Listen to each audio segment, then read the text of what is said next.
Halo semuanya, pernah kebayang nggak sih kalau pelajaran hidup yang paling dalam itu bisa datang dari tempat yang nggak kita duga sama sekali? Kali ini nih, kita bakal lihat gimana sebuah cerita sederhana cuma tentang seekor burung di teras rumah, tapi ternyata pesannya itu kuat banget buat kita semua. Nah, sebelum kita mulai lebih jauh, saya mau ajak kalian mikir sejenak. Coba deh, tanyain ke diri sendiri, apa sih yang selama ini nahan-nahan kamu?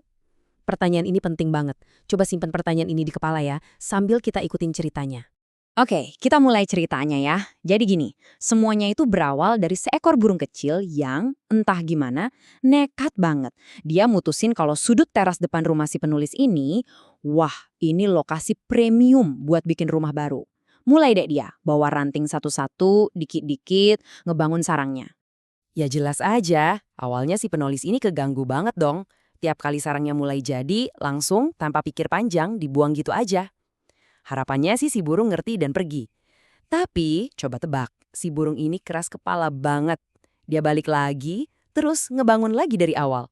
Gitu terus kayak siklus yang gak ada habisnya. Nah, di titik inilah ceritanya jadi menarik. Sesuatu yang tadinya cuma bikin jengkel, pelan-pelan berubah jadi rasa penasaran.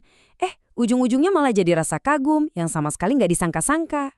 Udah capek kali ya perang sama si burung, akhirnya si penulis ini nyampe di satu titik. Dia mikir, udahlah, dia nyerah. Dia biarin aja si burung itu ngerjain mahakaryanya sampai selesai. Nah ini momen penting banget, ini titik baliknya. Dan bener aja, begitu sarangnya jadi, ada keajaiban kecil yang muncul. Di dalam sarang yang anget itu, ternyata ada beberapa telur mungil. Ternyata kegigihan si burung itu ada tujuannya. Dia lagi nyiapin kehidupan baru. Beberapa minggu berlalu dan keajaiban itu jadi nyata. 3 kepala kecil yang masih ringkih banget muncul dari sarang. Dan untuk pertama kalinya, si penulis ini ngerasa kayak tamu VIP ngeliatin langsung paruh-paruh kecil itu kebuka lebar, nungguin makanan dari induknya. Kebayang nggak sih momennya? Dan coba denger deh, gimana si penulis ngegambarin mereka. Unik banget. Katanya, mereka itu kelihatan kayak burung pemakan bangkai kecil yang pakai sweater. Lucu ya? Gambaran yang aneh tapi penuh sayang ini nunjukin kalau dia tuh udah bener-bener terpesona sama kehidupan yang tumbuh di teras rumahnya sendiri. Oke. Ini bukan cuma cerita soal burung loh. Coba kita berhenti sejenak di sini, karena kisah ini sebenarnya adalah cermin. Ini tuh metafora buat kita semua, buat kamu, buat saya. Jadi, apa sih sarang ini kalau buat kita? Nah, sumber ini ngegambarinnya sebagai zona nyaman kita. Mungkin itu kerjaan yang kita nggak suka-suka amat, tapi ya sudahlah, aman. Atau mungkin hubungan yang sebenarnya udah hambar, tapi kita takut sendirian.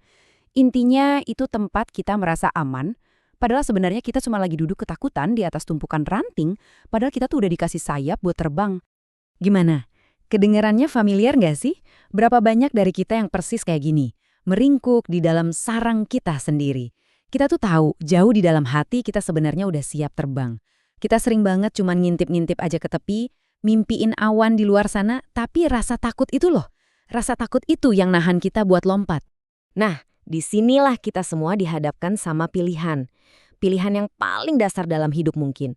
Kita mau terus meringkuk di sarang yang rasanya aman, tapi ngebatasin kita, atau kita beraniin diri buat terbang bebas di angkasa, ngeraih semua potensi kita yang sebenarnya nggak ada batasnya. Oke, cukup mikir-mikirnya. Sekarang waktunya kita bertindak. Ini panggilan buat kamu. Buat kita semua, waktunya udah tiba. Dengerin ini baik-baik ya, kita itu nggak diciptain buat ngumpet di sarang-sarang kita.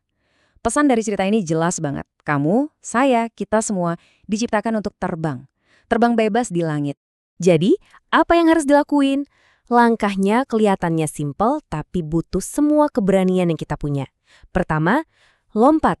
Ambil lompatan pertama itu, sekecil apapun itu.